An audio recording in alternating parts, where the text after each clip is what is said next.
Hey, it's December 14th, 2022. This is Pro Wrestling Unscripted on the still alive Podzilla 1985 network. You thought, hey, Halloween's over at this point. Halloween's over, but the zombies are we're still a moving. The scariest thing in the wake of all of our Halloween content is how little content we've produced. Yeah. Hey, you know what? This is Shannon Young here with you. I'm over Double H here tonight, and that's right. Let's address the elephant in the room at the beginning. Like, where have we been? It's a combination of different projects outside of this, real life, mental health issues. There's a whole bunch of things that go in there. General lack of love or affection for people on the show. That'll do it. Needing a break from everybody that I talk to daily, things like that. There's a whole bunch of things that go on to it, but I resign myself that I'm going to continue to do the show because I like doing the show. It's been a crazy couple of weeks, but we're hoping to get back on a normal schedule. There's been a lot of non-show things happen, and to be fair, there have been several times that we're like, "This is it. We're getting back on track." Last week, we said specifically this coming week, starting on Tuesday, plays, and then Cody was like, "Well, hang on." So plays didn't happen this week, right? And Lindsay pretty much was happened. she was like, oh, "Okay, so we're just not doing another week." I'm like, "No, we're gonna do a week. I'm gonna do one with Hunter tomorrow." Yeah, too much wrestling has happened since the last time we did this show. I looked, by the way, at it, and this was killing me. So we did upload a show in December so far on December 3rd. It was a show that took place in November. We have not been on in 2 weeks. Oh, at least. Wow. Yeah. Well, yep. This is the first actual show of December, and it is halfway through the month. So I know last week I'm pretty sure I was sick. I'm actually still not feeling great. Yeah. And then the week before that, Lindsay, Jesse, and Shelby had tickets to see Beetlejuice. Yeah. On Beetle Guy. On not Broadway. Beetle Drink. So we've been a little bit busy. Off Broadway. But we're back tonight. We're back. We're gonna do PW, and there are a lot of things to talk about now. To start off, as we do every couple of months. Just say every show. every Wednesday show. At least we feel better. We like to start off with the power of negativity to balance out Ace and Dalton. Do they still do a show? I actually don't know. They may also be underwater. Who knows? Because this is coming live from Noah's Ark tonight, here in beautiful underwater Cape Girardeau. Red October. Oh, that's so much better. Yeah, let's call my house that Red October. I like that better. I'm Sean Connery. A lot of shows are having these issues, man. I'm pretty sure there hasn't been. Yeah. I can't tell you the last episode of like Four Sides that I can remember. Although I'm just terrible at podcasts. Big Lee's World. I don't know about Ace and Dalton's Nerdiest Part of the Ring. Maybe they still are. Even just part of these shows. I've been teasing the Ghostbusters episode of the Inquest for 2 months now. Yes. Well, it was supposed to be out in October. It is the Emelina of the podcast network. It's coming. The what's his name? Veer Mahan. It's coming every week. He's coming.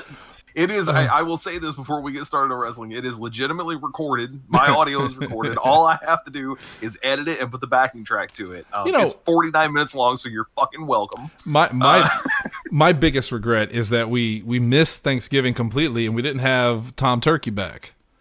Oh yeah, the spirit of Thanksgiving, and I know Tanner loves doing that. So we're gonna have to bring him back for Christmas. Maybe we'll do like Goody Tom Christ or something. He was busy.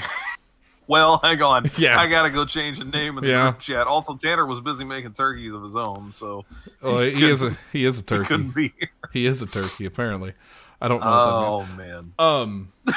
Hey, real quick before we get the show going, I want to give a shout out to Kevin Huntsberger over there. On my 123 Cents podcast, he celebrated his 420th episode recently, and like so fucking what? We're on like 3,000, so true. Of course, it's true. It's also quality over quantity, but hey, Kevin had this campaign going where he was trying to get RVD on his show for the 420th episode, and it worked. Yeah. Kevin had RVD. No shit. He did. He had RVD on his show for his 420th show. So, Kevin, congratulations. Everybody go check that out. My 123 cents. Kevin Huntsberger, our friend from Stride. It's really cool. It's really cool. All right. That's So, ass kissing out of the way. The thing I hate most in wrestling this week, and I didn't have a lot of time to think about this because I've been dealing with the flooding in my basement, as Hunter well knows. Correct. So my least favorite thing in wrestling this week is flex tape. It doesn't do anything. It doesn't do anything. It's just McBain swimming away in the flex tape that does nothing. Jesse, God bless his hearty soul, he gave me a roll of flex tape last night. He was like, "This will do you right." I'm like, "Oh, sweet, thank you." So I go in there where there's this leak in my wall. I put the flex tape on. The flex tape just falls off, and I'm like, "Well, that's not how the commercial made it look. The commercial, the dude made a boat out of it." He just put it right on there. He just made an entire boat made of flex tape. I can't get one fucking hole to plug. The problem is Jesse didn't give you the proper instructions. You're supposed to put the flex tape over your own mouth and nose and just allow it to Calgon take me away. Just float away, man. Like the Maniacs kids. What the hell does that mean? Where'd they go? He just floated away. Just floated away. Yeah, so I don't have... We'll get to all the things I hate in wrestling when we tell the stories, but I genuinely hate flex tape, I hate rain, and I kind of hate God. All right, Hunter, what about you? I'm going to throw an actual wrestling one at you, and it's something that is going to go quick because it's definitely not the main story of the night by any stretch. It's also not something that I think really needs a lot of attention, but if there's an angle I really hated from wrestling this week, it was on Raw. As you may well know, at the end of the show, Bobby Lashley got into another altercation. So Bobby Lashley's character lately seems to be he's out of control. He's a maniac. He can't be stopped, right? He loses his match to Seth Rollins. He gets into it with an official. Adam Pearce comes down, says, I've warned you about this. You can't keep doing this. You're fired. And that's the end of the show. So that's like supposed to be a huge deal, right? They could have ended the show with Alexa and Bayley and that number one contenders match. They started the show with that. They end it with this. It's a huge deal. The rumor mill immediately spins of like, okay, are they going to move him to SmackDown? You know, I don't ever remember when Adam Pearce got control of Raw anyway, but apparently he can do that. So like, who's in control on SmackDown? I don't know if there's a general manager there. What's going to happen? He's going to NXT. What's he going to do? I already kind of hated that. Because, like, no, he's not. He's not fired. No. I already am seeing the clickbait headlines. Bobby Lashley fired from WWE. No, he wasn't. No. His character on screen was fired from a show. That's a storyline. That's a story. That's not real. Yeah. And then I almost hate as much that they immediately backtracked. Today. No, not today. Yesterday, I think it was. Yesterday or today, one of the two. Like, within 2 days, maximum, 48 hours, Adam Pearce on Twitter is like, "Hey, I fucked up." Like he's not fired. I'm sorry, man. Bobby Lashley's not really fired. What? I didn't hear about this. Yes, I'm gonna go find the actual thing, but he very much is like, "Oh no, I didn't mean that." So like, the only thing I can figure is that the story now is Bobby Lashley is just gonna be like, "Oh, I don't want to work there now. You fired me. Like I don't want to do that." Like. I don't understand where this is going. I'll wait for what am I supposed to get out of this? I'll wait for the backstage interview that Tony Schiavone did with Adam Pearce 2 weeks ago that he's showing tonight to explain why he fired Bobby Lashley. Well, Meltzer says he did, or maybe he didn't. Well, I mean, maybe he did do that. Maybe he didn't. Maybe he was on Raw. Maybe he wasn't. Sources are unclear. You know what? Actually, while you're looking that up, retroactively, I would like to change my thing I hate to a wrestling thing. I hated the way they put Regal out of AEW. I'm glad he's gone because I'm glad he's back at WWE. Yeah. But the whole Tony Schiavone... He looks like an idiot. What Tony Schiavone saying? Like, I did this interview with Regal 2 weeks ago before the bad things happened. He told me not to play it unless something bad happened. Let's watch that video. What? We go to that interview now. William Regal, you stabbed your people in the back, didn't you? Yep. Yes, sunshine, and that's it. That's all he says. It was weak. The Lashley thing. So, according to a video on Twitter, Pierce said he, quote, let his emotions get the best of him, and despite what I said last night, Bobby Lashley is not fired. He did say that what he did crossed the line and will have repercussions, but Pierce said, in the heat of the moment, I allowed emotions to get the better of me, and frankly, I said some things I shouldn't have. He wants to meet with Lashley later this week to talk about what happened and how they can move forward and do business together. I think, here's an easy way to sum all of this up. It reeks of work shoot. Yeah. It reeks of what's his face, bro. Vince Russo. It reeks of Vince Russo. Like, it's too much curtain backing. I don't like it. They're trying to do subtle different things with WWE. I get that. Like, they'll have in the background, you don't notice a guy talking to another guy, and that means something. Or in Triple H's head, I'm sure, assuming this wasn't a legit fuck up where Pierce wasn't supposed to say that and he had to backtrack. Right. Triple H is probably thinking, everybody uses social media. We'll use social media to further the storyline. But like, I don't use Twitter. And like, I'm sure either. A lot of the kids watching the show don't use Twitter. So to use like social media to further this is something that should have happened on SmackDown or Raw. Pierce should have brought Lashley out and said, I said things that were out of line, et cetera, et cetera. And I get a real company wouldn't wait that long to do it, but this isn't real. This is wrestling. No. So, and I'll give him the benefit of the doubt. Maybe that still happens. Maybe that happens in commentary notes. Adam Pierce a couple days ago on Twitter said that he made a mistake, and it's irrelevant. But even then, I don't know, man. I know I'm kind of maybe putting the cart before the horse here, but like, I don't like where this has gone so far. There's going to have to be some real redeeming quality here to make up. Because this feels like now he's a free agent. What's he going to do? He doesn't have a contract. Like, we've already got Dexter Lumis fighting for a contract. I don't need too many other guys fighting for a contract that, again, I know they already have. There's only so much I can suspend my disbelief. What I really hate is that someone in the office really fucked up that night, because when they were writing Bobby Lashley's pink slip, they accidentally put Mandy Rose on it. We going there? We're gonna go straight there. No, we'll feed you, baby. But you know what? Let's go into it. Let's talk about it. So I think we should. I mean, that's the biggest story of the day. Legitimately, like, even before we got in here, it was like, this is the main thing we have to do. We have to do a show now. We've got to do a show for this. Mandy Rose is one of my favorite female talents in WWE. One of my favorite talents in WWE. I think I think she's got a great look. She's got a great vibe. I mean, she's not fucking Dean Malenko, but not many people are Dean Malenko. So she does what she does well, and she was champion for 413 days, I think it was, just 3 days shy of being the number 2 person, which is Shayna Baszler, if I remember correctly. She lost the title on NXT this week to last night. Roxanne Perez. So over the weekend, Roxanne Perez wins the Iron Survivor match at Deadline, which I did watch. Sarah and I watched, and honestly, was a good little show. All things considered, it was a fun little event. But yeah, she won the number 1 contendership then.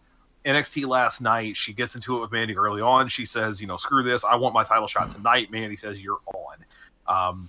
The match is not great. It's not bad either, but it's one of those things that I didn't actually know until today. I did not watch the show last night. I ended up catching up on it once all this happened, because I didn't even know Roxanne Perez had won the title. But the match is like 9 minutes long. It's fine. It's a perfectly serviceable match.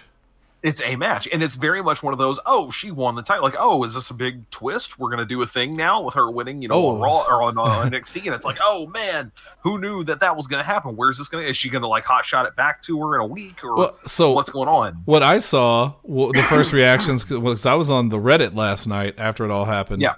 And the Reddit said, oh, man, that Toxic Attraction is getting called up to the main roster pretty quick. Must be. Sure. Royal Rumble's coming up. We're 6 weeks away from that, so may as well get them up there and get them prepped for it. Well, that's not what happened. No, so she loses the title. Today we find out Mandy Rose has been terminated from WWE, and the basics that we know. Here's what we know, quote unquote. Again, according to the information that we've been given for the dirt sheets and all that. Mandy was terminated because she has been posting content on a non-WWE related site. I don't know what the site is. You know me well enough if you've been watching or listening to the show. Hunter, I can be the one to tell you. Hunter, I can help you out with all this soon. Yes, please. It's not OnlyFans. That's all I know. That's the only one I'm aware of, and it's not that apparently. I saw the name. I've forgotten the name since. But she posted this content to another website. WWE said that's outside the terms of your contract. It is beyond what we agreed to. We're going to let you go. And so she's gone. This kind of came out of nowhere, middle of the day. It was like 1:00 this afternoon. I'm like, I'm sorry, what happened now? So it came out of nowhere for most wrestling fans. Now, to be fair, I will peel back the curtain a little bit and just say that I am a full-blooded American man. I appreciate beauty in all its forms. I'm very respectful of women and all these good things. This not a controversial statement. I was made aware of this Mandy Rose thing probably about a month ago. Someone sent it my way. And because they know I'm a big Mandy Rose fan, and they were like, "You're not going to believe the things she's posting." And I said, "What are you talking about?" And they sent it to me, and I could not believe the things she was posting. I mean, we're talking very raunchy, like nudity. I mean, I didn't believe it was her at first. I thought, this is fake. This is the age of fake. This is, digital of, whatever. But deep fakes and, right. and editing and sure. But no, this was legit. She was not only selling next to nudes and also some nudes, but she was also doing like dick ratings where you would send her a picture of your dick and she would rate it. Yeah, for money. So the reason I know about all that is because people have been leaking that content online. And at one point, someone did say, hey, she said she took her original one down because WWE found out and they told her not to do it. She's in trouble. So she sent out a message saying, hey guys, don't leak these things online, which is fucking stupid. You put something, and no offense to Mandy, you put something online like that and say, hey guys, don't leak this to everybody. Way. Anybody, Mandy. Especially not when you're already extremely famous. Right. And if you're extremely famous and you are selling like, and you're selling, controversial pictures to people, and you don't think those people are then going to leak that to everybody else, that is naive as fuck. Right there is what that is. And again, that's some people have compared this to the whole Paige thing, like, oh, this got leaked and she got in trouble for it. It's not the same in the sense that Paige, it was a private thing that got leaked and was never meant to be seen. This is something that was behind a paywall. She was selling these to people who then leaked it. It's completely different. In my opinion, it's completely different. But it's very important to note that from both perspectives, that this is not something that was stolen. This is not something that she never meant anyone to see or anything like that. She was profiting on it. It wasn't just that it wasn't meant to see. It was that it was absolutely meant to be seen for money. For money, and not to be leaked online. And how she thought either she thought that people were going to be good on their word and not release it, or she thought WWE would never find out about it, that she did it again. I don't know. Also pretty naive, but the point is she took it down once, she started posting stuff again, apparently it got leaked again, and WWE fired her, which is unfortunate because years ago, you remember WWE, how many people did they lose because they wouldn't let them stream on Twitch? AJ Styles was one who was very close to going out that way. Paige, you mentioned Paige earlier. Adam Cole was an issue for that. The New Day had some kind of back and forth there with the whole up down issue before they were getting their own rights to it and all that. I mean, importantly, the flip side of this is that there is an awful lot of hypocrisy going on here in many ways for WWE. I know a lot has already been made too about like, oh, if this was 20 years ago, she would be posing in Playboy for them, and she would be doing beach calendar shoots and stuff all the time for them. And you're not wrong. That was 20 years ago, though. That's not something they still do. Also, will they still make money off her appearance? Like clearly they sexualize her. I guess she can't make money off her own sexuality. I mean, I get what you're saying, but also not entirely true. I mean, there are a lot of people who were doing versions of this and getting away with it just fine. Yeah. So, the people that have said like, oh, if this was 20 years ago, they would have made money off of, put her on Playboy. Yes. Key word being they would have. If she would have had her own site where she was naked all the time and selling it, they probably would have had a problem with that too. Someone on Reddit posted an entire thing about why this relates to her and how it relates to Matt Riddle that we'll talk about here in a second too. And it explained how or why Mandy got fired and he didn't. I read it once, but I was in the middle of fighting my water. So I don't know. Maybe I need to go reread it again, but I didn't get the whole grasp of it. But the general belief by the people on Reddit, who, as you know, check and recheck the facts 1,000 times. Correct. Yes, of course. Is that WWE was completely justified in firing Mandy. And so my understanding of this has been since the beginning, and I think this is probably the most final point we can put on this. They are 100% justified in doing so from a legal standpoint, from a contractual standpoint, from a business standpoint. Morally, I couldn't tell you. I think that's all going to be up to an individual level. A lot of people are very much on the side of, well, they want to, make money strictly off of this person. You can't do that with your own body, but like if we authorize it or we're getting paid, then you can do it. And yeah, I don't think they're trying to hide that. I'm not saying it's right or wrong either, but that very much seems to be the way that works. So Mandy, she has an Instagram where she posts sexy pictures of herself all the time. No trouble.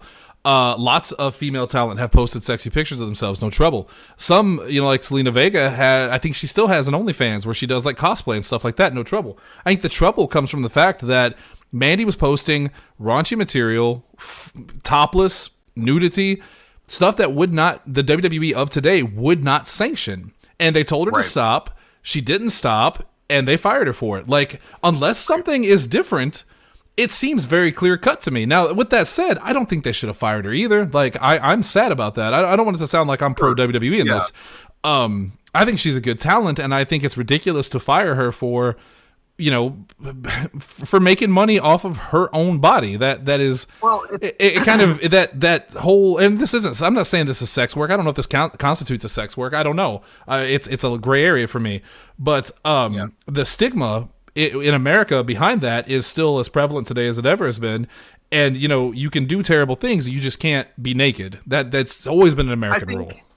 I think if there's a big hang up for me when it comes to that level of it, because like you said, from a legal standpoint, it seems to be that they're justified. And I did not know until we started talking about this, about the kind of first time warning, hey, cut it out. So that to me completely, further colors the conversation. She knew this was an issue. She knew they weren't happy about it. She did it again. What do you expect? If you don't take the lesson the first time, what do you expect in here? And that is according to her. And that is all right. So that is secondhand as hell. I don't want it to make it sound like I talked to Mandy Rose. That is one of the people that was subscribed to her account that was paying for these pictures, who got the message got a message from Mandy Rose saying, "Hey guys, stop leaking this shit." So it's really like third, fourth hand down the line. It's possible that's not true. But if it is, I mean, that very much does change the whole course of that conversation. I do think it is it's paramount to this conversation that, like we said, from a legal standpoint, it is what it is. They're in the right to do it. I think probably the biggest hang up I still have is like you were talking about before, the level of, I don't want to call it punishment, even though it is, but the level of like repercussion that comes back. We ran into a lot of this back in the day when the wellness policy first came in, right? Mm-hmm. Some guy screws up a little bit. Randy Orton does the thing. Okay, you're out for a little bit. Then he does another thing. Okay, well, we all heard if it was 3 strikes that you're out. That's what WWE was saying. That was what was on their website officially. And then Randy disappears for a while, and they're like, no, he's injured. Don't look into it too closely. Meanwhile, Jeff Hardy smokes 1 pot, and you're gone. You're done. So RVD gets caught, in a car with it when he's champion. And he loses both belts, and they also, I think they killed his dog. Like there was a whole thing. I've seen rules for thee and not for me. That's the thing. I've seen a lot of people talking about it, and they're comparing it to like other people that have done stupid things. Again, including Matt Riddle, that we'll talk about here in a second. I don't know, man. I don't know. With Riddle, especially, I know a lot of people don't like Matt Riddle. They don't like him as a person. I know some of these people that are critical of him having his job after being popped twice for apparently what is cocaine or some kind of drug addiction are the same kind of people that would defend someone who has a drug addiction and say addiction is real and we need to help these people. So the hypocrisy there is also like on display. I can do this real fast because I want to make sure we have the facts out there before we do this. What we know of that situation is basically just Riddle was written off TV as of Monday. He was attacked by the Bloodline. He's out for 6 weeks with a quote-unquote injury. It's kayfabe. He failed a second drug test, like you said. He failed one back in the Vince era, now one in the current one, possibly for cocaine. That's the rumor. Because they do not test for weed anymore. Is important to know. Right. Yeah. He's in rehab. Supposedly like in treatment, and it looks like it's like a 6-week program they have to complete before they can come back, which would, for the record, something we'll talk about more later, probably put him back just in time for the Royal Rumble. So that's awfully convenient. But again, the same people that say, man, addiction is real and God bless people for trying to get over their addictions would look at someone like Matt Riddle and go, oh, fuck him, fire his ass just because they don't like him. And I think that's unfair too. Exactly. Right. The thing that always gets me is Jey Uso. I believe it's Jey Uso. Maybe it's Jimmy. I'm pretty sure it's Jey. Whichever Uso keeps getting in a car when he's drunk. Jimmy. And takes very little punishment for it. So I agree with that. It is Jimmy, because Jey was the one who was around when Roman first became like the because Jimmy was gone. Tribal chief and all that. Yeah, and so Jey was on his own, and there were he fought against him, and then Jimmy showed up, and so it is Jimmy. Yeah, you're right. I mean, this guy constantly is getting popped for drunk driving. Like, he can't even go to Canada, if I remember correctly. He literally cannot go to shows in Canada because he still has all this stuff on his record.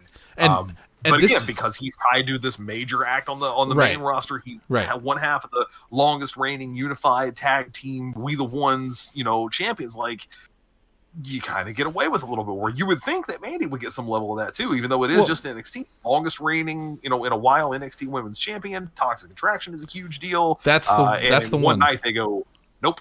Yeah, that's the one that gets me is when Jimmy Uso got arrested, I think, for the last time he got arrested. WWE put out a statement that said what Jimmy Uso does in his free time is on, is his own accord and all that stuff. I forget how they worded it.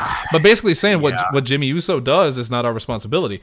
But with Mandy Rose, no one said what Mandy Rose does with her free time and her own body is her business. They didn't say that. They just fired her. But it's also important to note, Paige had all of her shit leaked. She didn't get fired. Toni Storm had shit leaked. She didn't get fired. People, they've never fired anybody for having stuff leaked. So for Mandy Rose to be fired for this, I think there's more happening than we know about and we'll probably ever know. But it's all speculation at that point. I think you might be right. I also think it could just go back to what you said earlier. So you're still right, but in a different way. It could just be the money. Previously, those were two situations where that happens to those women and you fire them, get ready for the shit storm to rain down on you. Of a lifetime. People over having horrible things happen to them. Their, photos leaked that they never meant for anyone to see, versus you were making money on it. It was in your contract that you shouldn't do that. We told you to stop. We gave you basically a warning. You said, okay, I won't do it again, while actively doing it again. Yeah, I mean, if that is indeed what happened, then this is a drastically different situation. It might just be like, okay, well, if you're not going to listen to us, we're going to force you to listen to us. If you're WWE, and one of those things I saw in the contract that they signed that is apparently available online to look at is that you won't do anything to harm the reputation or embarrass the company or whatever, right? Right. So it's a dangerous contract in and of itself, man. Not that I'm any kind of contract lawyer or whatever, but that terminology is extremely vague. It is. It's going to be very difficult to hold up in court. Yeah, because compare Riddle and Mandy Rose's situation, where of things that would embarrass the company and who gets fired. Matt Riddle, if what they say is true, Matt Riddle has an addiction to drugs, and they want him to go to rehab and get help. Mandy Rose is rating people's dicks for money online. Right. Which one of those is going to embarrass the company? The guy that has a drug addiction or the girl that's rating people's genitals? Now, I know it sounds like I know it sounds funny, right? Right. Yeah. It sounds like I'm taking WWE's side and saying, "Oh, fuck Mandy Rose for what she did." No, I'm actually kind of glad for Mandy Rose because I have no doubt that she can make a ton of money working independence / having her own, being able to do whatever she wants to do. It out. This is still one of those things, and especially now we're in an era where you don't really have a guy who, it's funny to say this about Triple H because it did not seem this way, 10, 20 years ago. You have a guy who doesn't really hold grudges in that way. Even Shawn Michaels, it feels very weird to say that about. But it was really Brett, I guess, who always held the grudge there, Goldberg. Oh, yeah. Anyway, not related. Point being, you have a regime in play now who very much is like, hey, I mean, they even said in the story, WWE officials felt like their hands were tied. They were in a tough position. They didn't really want to make this call, but they had to. So even there, it sounds like they're trying to soften the blow and saying, look, you got to play by the rules. We got to play by the rules. We signed these things on equal terms saying you do this, we'll do that. You're kind of forcing our hand here because it's like a Supreme Court decision. If we don't take, or if we do take, like whatever stance we take on this position, we're going to have to uphold that precedent for every person that comes after you. Yeah. So they made an example. They made an example. And again, like you said, I'm not trying to take a specific side in this. I think there is some reasonable cause on both sides of things for why they did what they did. But I don't. There's an awful lot of like, the pitchforks have been raised, and I think there's something to be said for, okay, maybe lower them just a minute so we can talk about the scenario. Well, Mandy Rose could come out of this being one of the hottest independent talents available. They fired her for being too hot. Put that shit on a t-shirt and sell out everywhere for TV, right back on it again. I mean, right. That's an existing thing. You just run with it. That's what's gonna happen. I honestly believe she'll be back in WWE before too long. I give it a year. Yep. She's back in WWE. Yep. Minimum. Maximum. What I really hate is that most people would not have known this. Most people would not have known that she was doing this unless they fired her, and now the story's out because people have dug into it. Sure. So this could have been a thing. Like, no, they could have pulled her aside and just like, I know if they did tell her once, hey, don't do this, and she did it again. I know it sounds like, well, why take her a second time and say, hey, don't do this? But I mean, right. you could have settled this a different way other than just outright firing her out of nowhere, because then the speculation starts, and here's what happens. It feels vindictive too. It feels vindictive. Yeah. It feels like, hey, we're going to air your dirty laundry, literally, in some ways, because we tried to get you to listen and you wouldn't do it. So I'm not using this term as is what I'm calling her. I'm just using this term because I think it fits this in some way. I know where you're going with this. Is it slut shaming? Right. Is this slut shaming? Yeah. And I'm not saying Mandy Rose is a slut. I swear to God, I'm not, because I don't think she is. I don't know her personally. That's just the terminology. I know what you mean. She is a sexy, attractive woman who made money off of her looks online. Is WWE being vindictive because, whether it's because, hey, you made us look bad, or B, yeah, I said A and B. A, it makes us look bad, or B, right, where's our cut? Because someone shared a screenshot in the wrestling Reddits of how much she was charging. She was charging hundreds of dollars per picture per person. So I'm sure. And it was, so she was making probably a good amount of money, which she should, because it's her body. WWE doesn't have a right to make money off of her body. But again, they can trademark a lot of stuff about you. That's not one of them. But Mandy and everyone else, like, if they won't let some of these guys go on Twitch and play video games, for whatever, what makes you think they're going to let you sell pictures like that online? And was it? Here's another important question: was it done as Mandy Rose? Was she presenting herself as Mandy Rose? Because if so, I'm not even getting into a trademark discussion. Right. Obviously, that would be a whole different thing. But that's where they go. Okay, your contract says Mandy Rose, aka you, doesn't do these things. See, now you're doing them. What I saw in some of the stuff that was posted is that she went on there. It was Mandy Sacks, SACS. Okay. Because but to be fair, that's also the same as probably all her socials, I'm guessing, right? All her media accounts are probably the same deal. Potentially. I actually don't know much about her socials. I don't follow her, but I know, her name is Amanda. I'm looking it up. Amanda Saccomanno? Saccomanno? SACCOMANNO. Italian, I think, isn't she? Yeah. So, or like Jersey area. I think she's the same as Liv Morgan, whose name escapes me. Gianna Daddio. Her last name's like Daddio, yeah, which always cracks me up. Daddio, that's all I can think of. So yeah, I think there's a lot we don't know about, and we'll never know about. So the speculation is going to run rampant.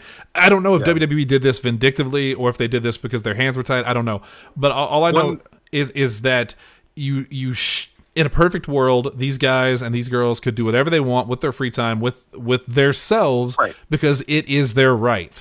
But in America, in this nation, and with work, if you do something that your job doesn't want you to do, you can be fired for it.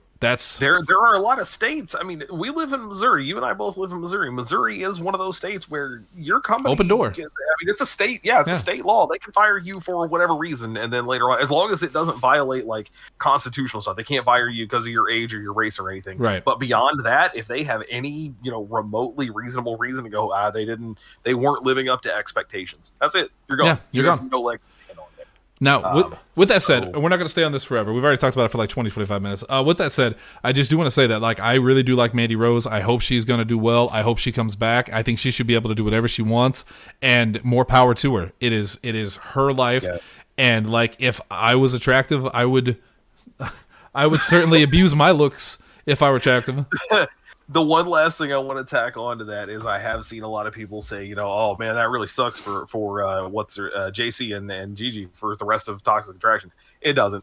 I wouldn't sweat that. They're an established act. I don't think they're going to split them up. I think they will continue to be Toxic Attraction, the two of them. Yeah, this actually might work out better for them, because anytime you have Mandy Rose in the trio, the attention's on Mandy Rose. Now they have a chance to really break out of that shadow and be a Toxic Attraction, because I love both of them. A suggestion. Yeah. I saw a suggestion that they also might be going ahead moving. Maybe the plan was at some point very soon to move them to the main roster. That they might go ahead and move up and kind of search for a new leader type thing. And I forget now who it was that they were like, ooh, that person would be really good as like kind of filling in the Mandy role if they were going to go back to a trio. For the life of me, I cannot remember who it was. Liv Morgan. Obviously, it wasn't like Bailey. No, it wasn't, because Liv's kind of tied up with Tegan Knox. Aaliyah? Oh, Sonya Deville. It was Sonya Deville. They were saying put her with it, and kind of like the, okay, well, you they could even kind of allude to her like, hey, you knew her better than anybody. Like, what do we do? Like, can you kind of steer the ship for us? And then Sonya kind of take them in a different way of like, all right, she taught you this, let me teach you this other part of it. She taught you how to be sexy, let me teach you how to fuck people up, because right. That's kind of cool, honestly. Like, on a personal note, I love Sonya Deville and Mandy Rose as a team. I actually followed. I don't follow it anymore, but they had like an Instagram page. Thing? Yeah, was it Demandy's Donuts? Yeah, apparently they had like a pop-up shop for that for a while. They had their own like store. Yeah. I thought that was cool as hell. So that makes me sad to see them split apart. But again, I don't think Mandy will be gone for long. Mostly, I just hate the attention Mandy Rose is going to get from this, including from us, because we just talked about it for 20 minutes. But we leave it at... It's the biggest thing, man. It's news. Yeah. But it's the people that are going to get online and speculate and like post shit about her and like be fucking males, Here's the one I'm already sick of seeing. It's the Mac bit from It's Always Sunny. Oh, that's horrible. Where would someone put those things online? Like, who would? Like, come on, man. Really? Shut up. You could have paid for it. Right. It was out there. Now you just want it for free. How many zeros you willing to spend? Anyway. One thing you can take away from this is that sometimes I look at women online. That is indeed one of all the things you can take away from it. That is one of them. Hey, speaking of NXT, please. I'm just going to tag this in there real fast. The New Day are the new NXT Tag Team Champions. Yeah. I think it was a little bit of a surprise. Pretty Deadly dropped the belts to them at NXT Deadline on Saturday. By the way, I have not seen Pretty Deadly wrestle until this week.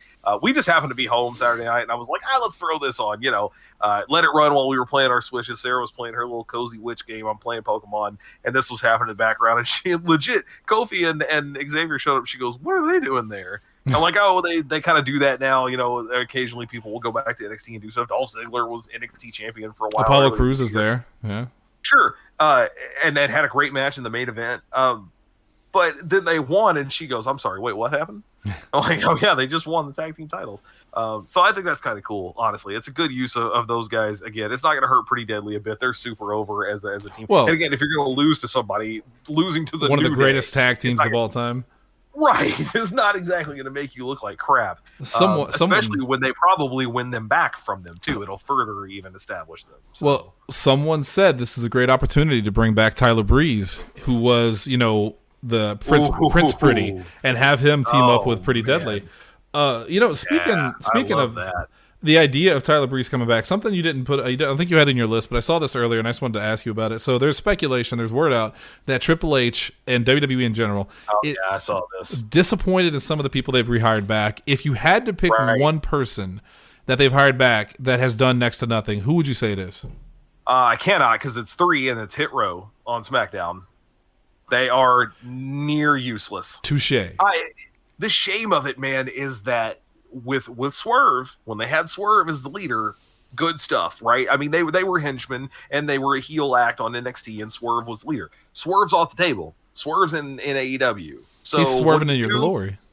We just bring back the other 3 and don't put anyone with them. That was a terrible plan. You know who could have made that something worth actually doing? First of all, don't put them on SmackDown. Put them back in NXT because they're not ready for the main roster. Secondly, Carmelo Hayes. Carmelo Hayes is sitting right there. He was in right NXT, there. One of the hottest. Yes. Krychek was right there. He's like Krychek. He was right there. One of the hottest acts in NXT. He's got that same kind of gimmick, the ball and kind of MVP type, but like also, very streetwise type stuff. he would have been great for that. Carmelo Hayes, Trick Williams leading the crew, especially as he like splits away from Trick, and they didn't do it. They stuck a weird like low mid card comedy act as faces, no less, on SmackDown to get their shit rocked by the Viking Raiders every week. I don't get it. I don't know. But that's 100% the only thing I think that has not worked in any capacity whatsoever since he brought it back. I want to make sure with Triple H in charge now, we have to continue the tradition of making sure that we put all black people together in a group. They can only be in a group with other black people. Yeah, well, that's, I mean, he learned it from feuding with the Nation, and then, of course, coming out in blackface. And yeah. Whoa, boy, I hope no one looks that up, ever. I hope someone got fired for that blunder. I was going to say, for me, it's Candice LeRae. And that's not a shot at Candice LeRae. I think she's great. But they just, you talk about hot and cold booking since she came back. I would put her in the still kind of wait and see column. I don't know that she's done nothing. I do think it's she weird beat Bailey. Right. I do think it's weird that they kind of consistently keep her away from her husband because the two of them are such an established act. Like, it's not Becky and Seth. We understand why they don't always work together. They're two huge personalities. They only had that brief kind of crossover when they were feuding with Corbin and Lacey Evans of all the weird things. But those two are so, I mean, they're kid. They have like little baby wrestling, they got the whole thing. Yeah. Just put, I'm sorry. I hate that kid's name is Quill. His name's Quill. Hate it so much. Hunter. I hates it. Put them back together, man. You don't have to call them the Way. First of all, I always thought the Way was a dumb tag team name. It just makes me think of that song from the 90s, that fastball song. If you're not going to get the fastball song, don't call them that.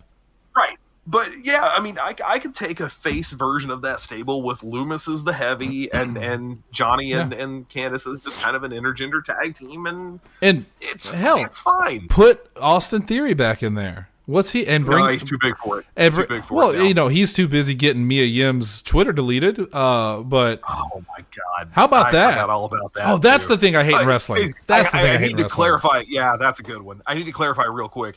He didn't do that. No, the internet did that because they're terrible. Oh my god! I know exactly what you meant, but I don't want somebody coming in later and going like, "What'd he do?" No. So Austin, Jesse, what'd I do? Austin Theory took a picture with Mia Yim where she jumped up and he held her in the air, and they took a picture together. Yeah, she locked her ankles around. Right. Yeah, did the athletic thing. Right. Yeah. And the internet exploded. Well, you cheating on Keith Lee and all that, and oh my god, oh my god.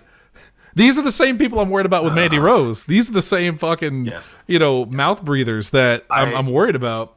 The first time I saw that Theory and Mia Yim story, the first comment was like, we as a species have proven that we are incapable of utilizing social media properly, and we should unplug it all. Yeah. And it's like, I mean, you're not wrong. I know it sounds dramatic, but you're not wrong. We have generally proven that not everyone should be in charge of this shit.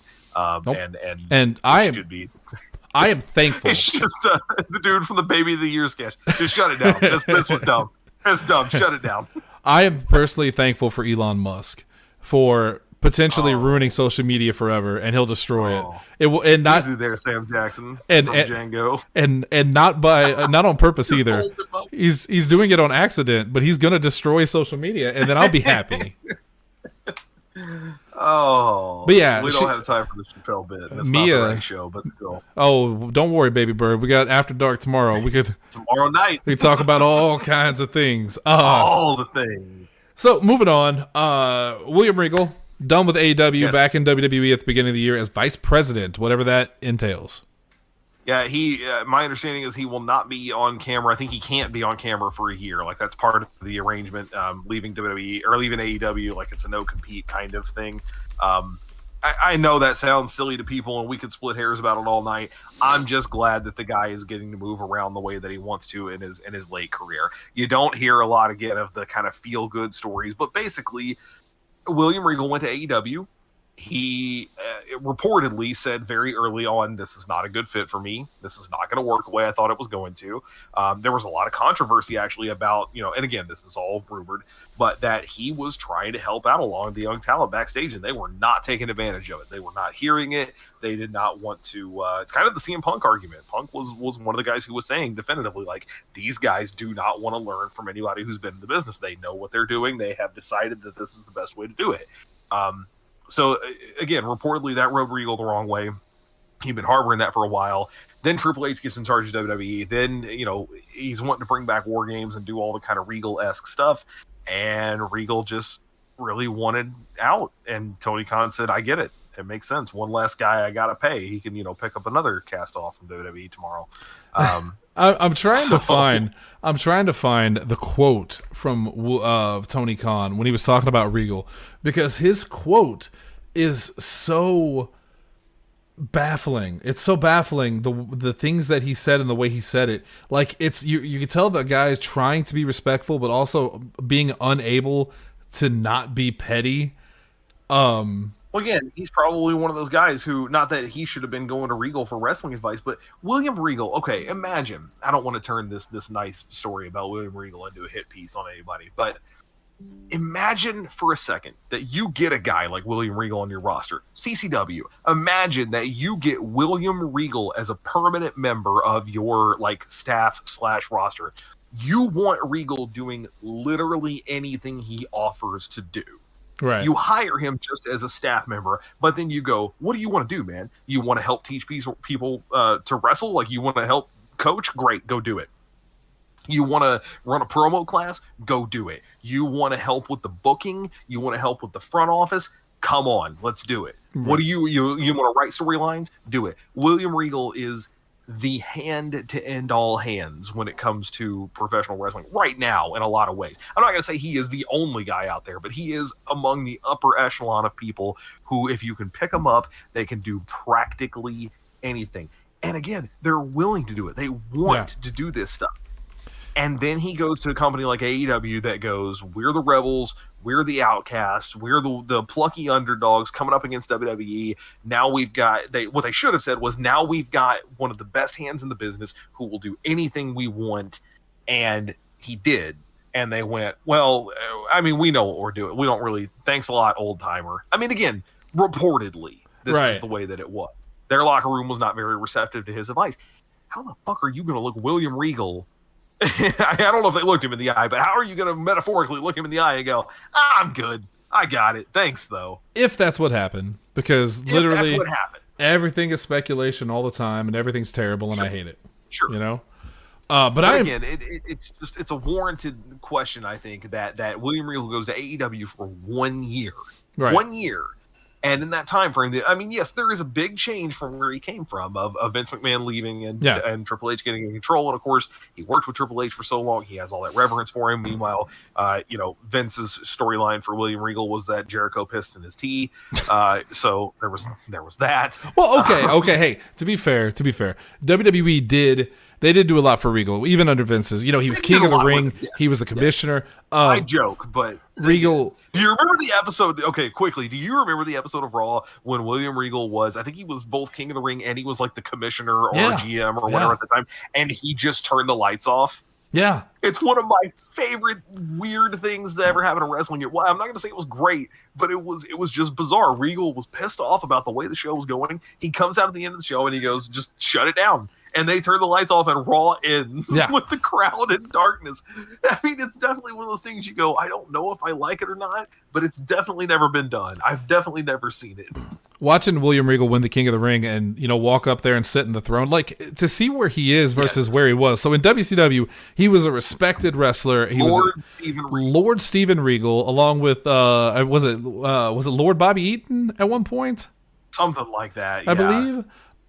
Perhaps, perchance. And he got in a lot of trouble because he stretched Goldberg.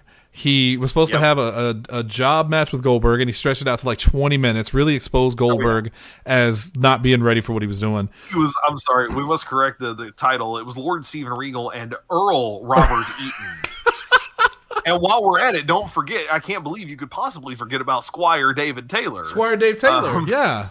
Yeah.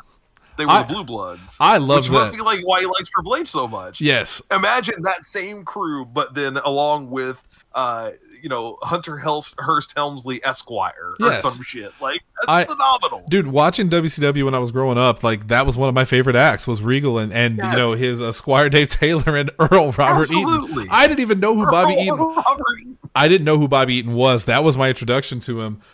Regal had that insane match against Fit Finlay.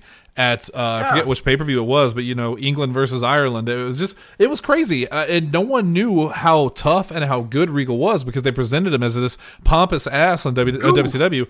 Yeah. So then he goes to WWE. He's the man's man, William Regal. Oh my god, what a phenomenal! You talk about theme songs, by the way. We never talk about he's a man. Such a man. Such a man. Well, mind you, on the video, William Regal is chopping wood. He squeezes his own oranges. He wipes the sweat from his brow. I think my favorite part about that was, other than putting him in like a flannel shirt and a hard hat, nothing changes. So he still kind of presents as this kind of like foppish blue blood, like nose in the air. Yeah. He couldn't get it out of his system. I'll never forget. One of the all-time great stupid gimmicks. Along with Kerwin White. We need to do that show one of these days. Our favorite stupid gimmicks. Dalton, you want on this? That should have been the Halloween show. Send me a message.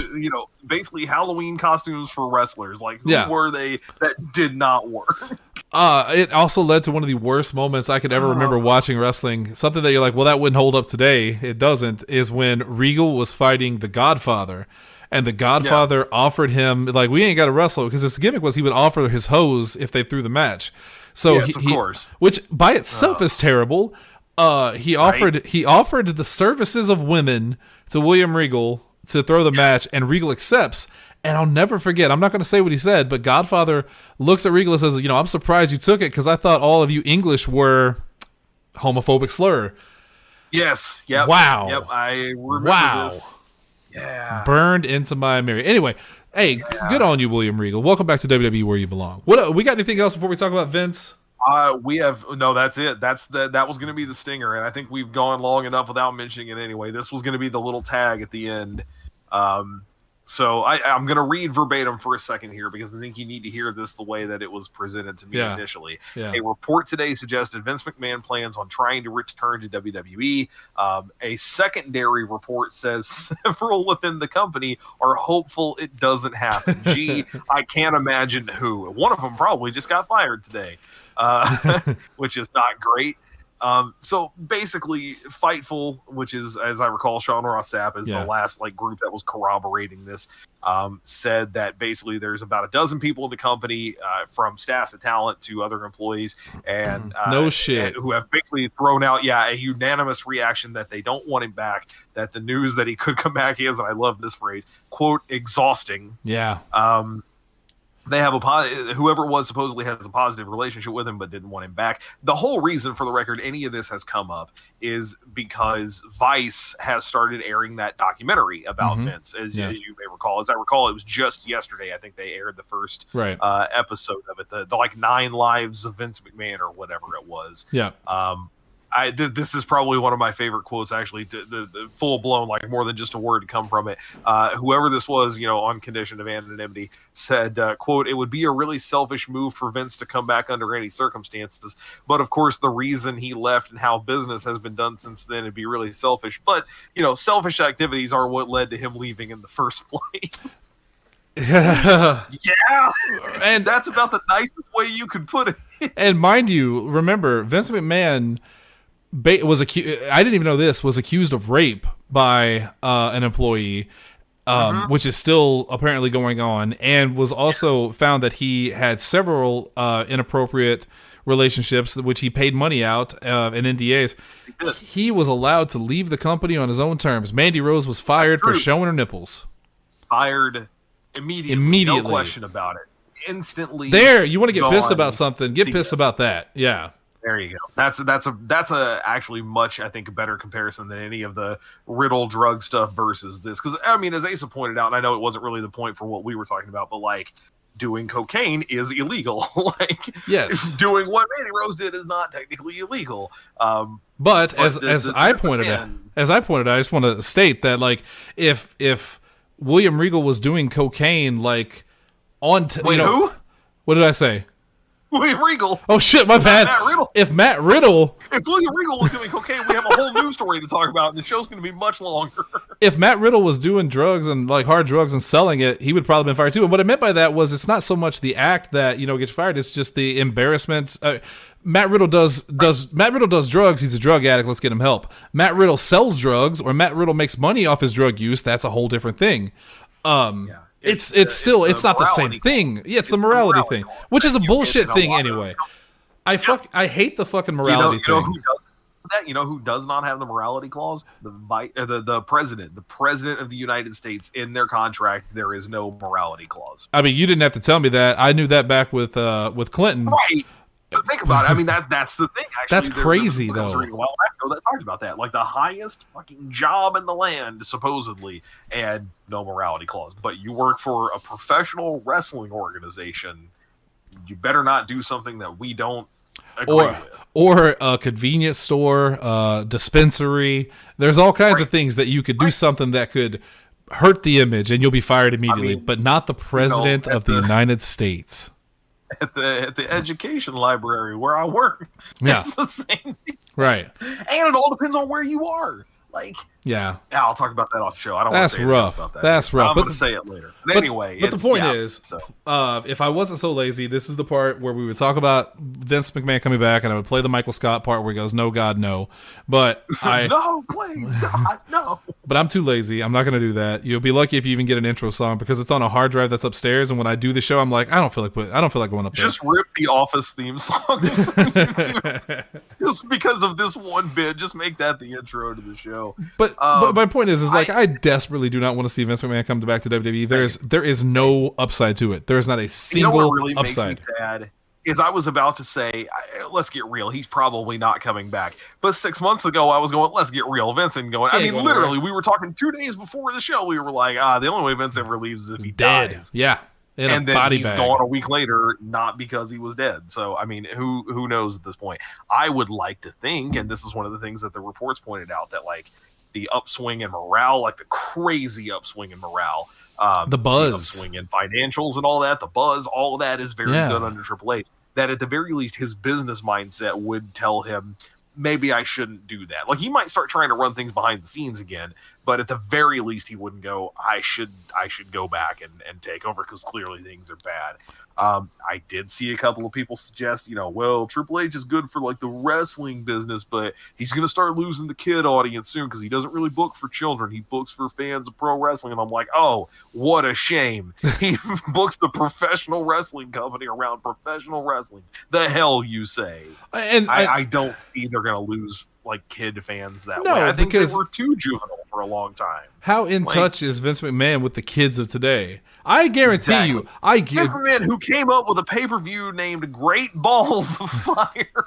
Vince McMahon, who canceled the Pirate Paul Burchill gimmick because he had never seen Pirates of the Caribbean. He canceled the Blonde Bitch Project because he didn't know what the Blair Witch Project was. Vince McMahon, I guarantee you, Vince McMahon is not the guy that called up Bad Bunny and said, "What are you doing this weekend?" It wasn't Vince. Get him on the phone. Someone told Vince they wanted to get Bad Bunny, and Vince McMahon had another. He had a stroke. No, Hef went out of business like 2 years ago. He's gone. Are you talking about Bugs Bunny? Damn it! I don't know. Vince is just angry about everything. So yeah, fuck no, stay away. Fuck Vince. Fuck WWE. Praise Mandy Rose. Goddamn. Fuck all right. Fitty. Fuck. Wait, what do you do? All right, that's it. We're cutting it off there. We'll be back tomorrow. Let us know. Yeah, you're not going to, but let us know what you think. What do you think about the Mandy Rose thing, especially? I really want to know what you guys think because this is a very controversial topic. This is going to be like debated forever. Tell us. We'll come back next week and talk about it. We promise. We absolutely will. That's how you get us back. You got to tell us what you think about this. Unless it's Dalton, in which case I will not come back because of Dalton. We'll invade your show. Tell you about it. Yeah, we'll just show up. Dalton did this anyway, right? Dalton sent me a picture of the newest Ninja Turtle monster crossover. It's Splinter and Abraham Van Helsing, which I had seen at Walmart. And he said, shit! Yeah, and he said cool. He's got all of them. I'm not a big fan of the series because they made Leonardo the Hunchback. Yeah, but Leo's a Hunchback, and I don't like that. But here's the last two. The last two is Donatello, or is it Michelangelo? Michelangelo, I believe. It's either Mike or Donatello. They're the Invisible Man, right? Whatever. That's kind of neat. But Casey Jones is the Phantom of the Opera. Oh, shit. And I'm definitely buying that one. So Yeah, that's fair. Yeah. Yeah, I can understand and appreciate why you would want to do this. A huge Phantom of the Opera fan. All right, that's going to do it for us tonight. And Casey Jones fan. And Casey Jones. They're both good. You got to know a crumpet before you can play cricket. Well, other than Stephen Amell's version of Casey Jones, I like Stephen Amell, don't get me wrong, but I grew up with Elias Codius as Casey Jones. He will always be Casey Jones for me. Stephen Amell, he had the shaved head. It just didn't work it didn't work for me, brother. Anyway, we'll see you tomorrow for an all-new After Dark where we will be back, and Lindsay will have a new subject for us to talk about. Maybe? We'll Perhaps. see. Perchance. We haven't done a list since the commercials list at the beginning of November. Yep. That was the last time we did a top 5. Hey, it's Ghostbusters 2. We're back. We'll see you guys tomorrow night. Hunter, take us out. Five Finger Death Punch is music for divorced Mandy Roses. I don't know what that means. Bye.